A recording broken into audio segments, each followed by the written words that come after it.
बरेच विद्यार्थी मानत असतात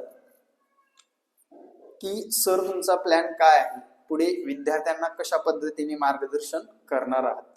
तर विद्यार्थी मित्रांनो, एक लक्षात ठेवा, 2017 पासून ते 2026 पर्यंत जवळपास 9 वर्षाच्या कालावधीमध्ये अनेक विद्यार्थ्यांशी बोलणं झालं, अनेक विद्यार्थी पास केले, अनेक विद्यार्थ्यांना टीईटी व टीआयटी सारख्या परीक्षा क्रॅक करून दिल्या. आता प्रशासनामध्ये बरेच विद्यार्थी माझे शिक्षक म्हणून रुजू आहेत. आता पुढला प्लॅन काय आहे, बऱ्याच विद्यार्थ्यांना शंका होती. तर विद्यार्थी मित्रांनो, सगळ्यात महत्वाचा म्हणजे पुढला प्लॅन आपला असा आहे, लक्षात घ्या.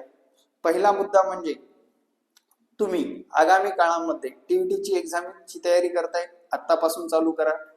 सर TIT 4 होणार का? 100% 2026 मध्ये होणार. आपला पुढला प्लॅन असा आहे, आतापासून TET व TAIT या दोन्ही परीक्षेची एकत्रितरित्या फक्त रिझनिंग ऍड केलं की TET एक्झामचा अभ्यासक्रम आपल्याला व्यवस्थितरित्या TIT ला सुद्धा क्रॅक करून देतो. या दोन्ही एक्झामची तयारी असेल.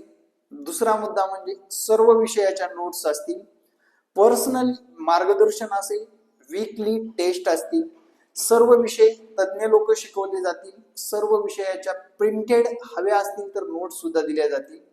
झूम मीटिंगच्या माध्यमातून वीकली तुमचा ग्रोथ किती झालेला आहे हे प्रत्यक्षरित्या पर्सनली विचारलं जाईल, कारण आपल्याला रिझल्ट काढायचा आहे. सर्व कोर्स घेण्याऐवजी एकाच कोर्सवर फोकस करून आपल्याला शिक्षक भरतीमध्ये सर्वात मोठं यश मिळवायचे. या कारणास्तव विद्यार्थी मित्रांनो, अशा पद्धतीने प्लॅनिंग ठेवलेलं आहे. जर तुम्हाला हे मार्गदर्शन हवं असेल तर माझ्या संपर्क क्रमांकावर संपर्क साधून मेंटरशिप व रेग्युलर कोणती बॅच जॉईन करायची हे मला नक्कीच सांगा. मेंटरशिप मध्ये दिलेल्या सगळ्या गोष्टी असतील आणि रेग्युलर बॅच मध्ये क्लास आणि नोट्स उपलब्ध असतील, जेणेकरून तुम्हाला आगामी काळामधली TET सारखी परीक्षा क्रॅक करता येईलच येईल, पण TIT ला सुद्धा तुम्हाला चांगले गुण घेऊन गव्हर्नमेंटचा ब्रँड तुमच्या नावापुढे लावण्याची जबाबदारी पुंडे सरांची असेल. जय महाराष्ट्र. धन्यवाद.